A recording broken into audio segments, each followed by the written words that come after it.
At etong mga ka-RSP, ngayong 2025 sa Season 2 ng Aksyon Laban sa Kahirapan ng National Anti-Poverty Commission o NAPSI. Makakasama po natin tuwing Martes at Huwebes sa Rise and Shine Pilipinas ang iba't ibang kinatawan po ng mga ahensya at lokal na pamahalaan upang pag-usapan po ang mga interventions ng gobyerno sa pagpuksa sa kahirapan.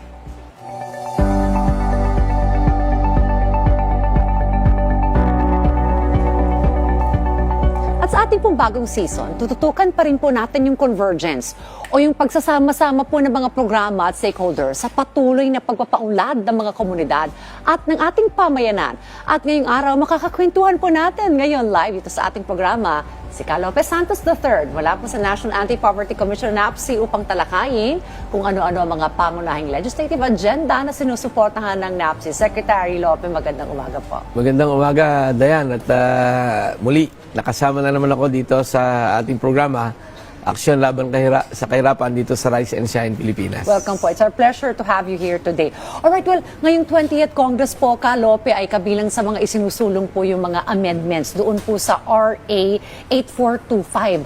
Ano-ano po itong mga amendments na ito at bakit po ito mahalaga para rin po sa NAPSI? Yung Republic Act 8425 or Social Reform and Poverty Alleviation Act, ito yung batas na nagtayo ng National Anti-Poverty Commission. Kaya napaka-importante at natutuwa tayo merong tumitingin para sa posibilidad na palakasin pa yung batas para magkaroon ng mandato, dagdag na mandato at mga ilang pagbabago na panukala doon sa National Anti-Poverty Commission. Ano-ano po itong mga dagdag na mandato para mas mapalakas pa po natin ang NAPSI? Una, merong gustong idagdag na mga sektor, no? Halimbawa ay yung solo parent dahil merong Solo Parent Act at ito ay kinikilala na rin hanggang mga local government units na merong pangangailangan o suporta na kailangan doon sa solo parent at ito ay maganda na maisama doon sa mga pagbalangkas ng mga patakaran, no?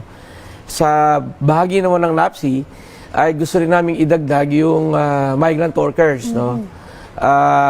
Kung naghiwalay nga yung Department of Labor and Employment at saka yung Department of Migrant Workers, ibig sabihin ito ay pagkilala doon sa kahalagahan ng migrant workers kung kaya't gusto namin itong idagdag na magkaroon ng hiwalay na rin na sektor para mas direktang makikipag-ugnayan para doon sa Department of Migrant Workers.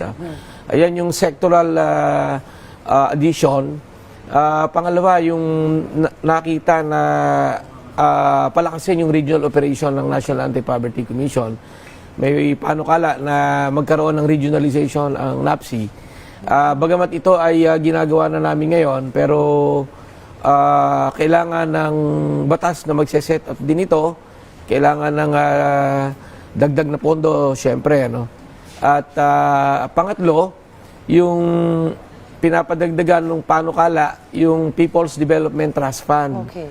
From 4.5 billion to 7 billion pesos. Bagamat ito ay minumungkahi pa namin na dagli ang punuan, we welcome that there is a proposal to increase the People's Development Trust Fund dahil ito yung tutulong sa ating mga kababayan para dun sa kanilang mga microfinance needs, no?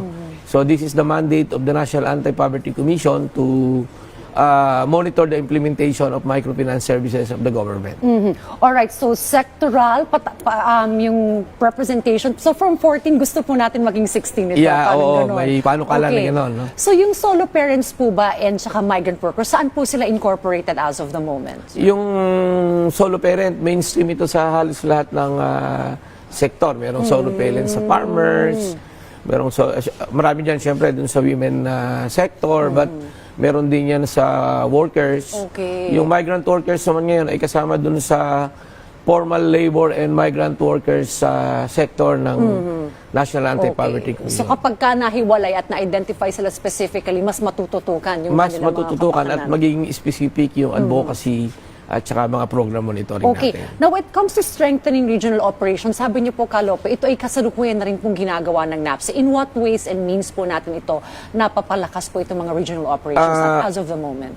Well, ang formation ng NAPSI ngayon ay national, but with the basic sector, we organize the Regional Basic Sector Coordinating Council. So nakaset up na ito sa 18 region at gusto namin itong tapatan din ng isang institutional mechanism na kasama rin yung national government. So we organize regional coordinating offices sa tulong ng national government agencies. Halimbawa, Region 2, yung DTI, binigyan kami ng opisina. Okay. Sa CAR at saka sa Region 5, yung DSWD, binigyan din kami ng opisina. Sa Region 10, yung Department of Agriculture, no? At yung ibang ahensya ay nag-offer din like DILG, baka magkaroon kami ng opisina sa Region 6 at saka Region 7. No? So, yung lahat ng regions ay nakaprograma kami na mag-set up ng Regional Coordinating Office, bagamat sa ngayon ay yung Regional Basic Sector Coordinating Council are all in place.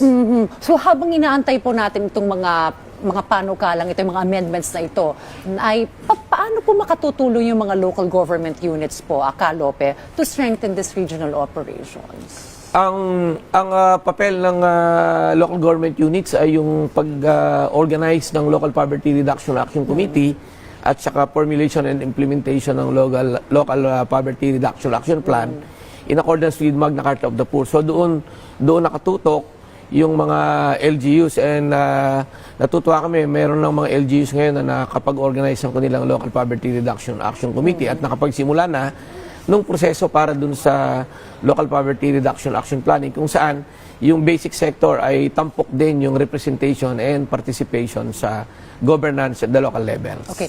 Maiba naman tayo, Lope. Ano pa po yung mga legislative agenda na sinusuportahan po ng NAPSI? Una, itong National Land Use Act, no? Ito ay tumawid na ng 20th Congress pero tinutukan na ito ng ating mga sektor. Ito ay importante lalo na sa mga indigenous peoples, sa farmers, sa fisher folk, sa urban poor, no? At malaki yung epekto nito sa ating bansa. Yung Klima Bill, para na yung Right of Nature Bill, at itong Internally Displaced Person Bill na mahaba na ring pinag-uusapan sa Kongreso at sa mga civil society organization. And then yung pagtaas syempre ng sweldo sa mga manggagaba sa pribadong sektor, ito ay tinutulak din ng ating mga kasamaan sa worker sector. Sa mga bata naman, meron silang Magna Carta for Children, Magna Carta of Young Farmers, sa youth and students. No? So, yun yung mga halimbawa ng mga tinututukan ngayon ng NAPSI. Okay. Mahalaga po itong mga panukalang ito. Sino-sino naman po ang katuwang po ng NAPSI para mailabi po at maipasa po itong mga panukalang batas na suportado po ng Sa Kongreso, napaka-active ng ating Committee on Poverty Alleviation at ito ang chairperson nito ay ang dating Pangulong Gloria Macapagal Arroyo at in-involve niya kagad yung NAPSI as part ng technical working group at yung iba pang mga Committee on Workers, Committee on Human Rights, iniimbita rin yung National Anti-Poverty Commission. So we are actively engaging Congress, both lower house and the Senate, for the passage of these proposed bills. Well, tayo po ay papatapos na rin ng 2025. Looking back on this year, I understand you also conducted mga year-end assessments po, ano, sir? Kamusta po ang ating naging assessment and looking to 2026, ano pa po yung mga magiging priorities po natin? Well, natutuwa tayo yung assessment mismo ng National Anti-Poverty Commission. We were able to achieve more than 100% of our physical target, while napagkasya naman natin yung budget, no? At hopefully yung ating regional operations na binanggit kanina ay magtutuloy-tuloy ito hanggang sa mga susunod na taon dahil napakaganda ng response ng ating mga national government agencies down to regional level, yung engagement ng basic sector at saka national government agencies, yung engagement ng local government units, development partners, private sector, para dun sa ating mga poverty reduction programs. At syempre, tuloy itong aksyon laban sa kahirapan. Oo nga, ito pong aksyon laban sa kahirapan ay isa rin pong magandang plataforma para po maiparating natin sa publiko yung mga efforts ng NAPSI at ng ating pong mga katuwang na mga ahensya. Ano po ang inyo pong mensahe as we close 2025 sa ating pong mga kasama syempre sa mga batayang sektor at siguro direktiba na rin po as we go to 2026. Well, babati tayo ng maligayang Pasko sa lahat ng mamamayang Pilipino. At yung 2026 natin ay itong aksyon laban sa kahirapan. Inaasahan natin na magtutuloy ito at tututukan hindi lamang yung mga programa at proyekto. Kaya mabuti ngayon yung ating paksa ay legislative agenda. No? Mahalaga na maipaparating din natin mga panukala pa lang ay maaari ng pag-usapan at nang makita rin natin ang pulso ng ating mga mamamayan at maisama kaagad dun sa pagbalangkas ng mga patakaran. So tuloy-tuloy yung ating mga poverty reduction programs sa Dayan. Well, Ka Lopez Santos, maraming salamat po sa pagsama dito po sa ating programa at sa ating pong mga manonood at taga-suporta. Maraming pong salamat din po sa inyo pong laging pagsubaybay dito po sa Aksyon Laban sa Kahirapan. At Ka Lopez Santos, ito, samahan niyo ako at sabay-sabay tayong muling umaksyon laban sa kahirapan. Maraming salamat po, Ka Lopez Santos, at advance happy birthday. Thank and you. happy holidays as well sa buong NAPSI family.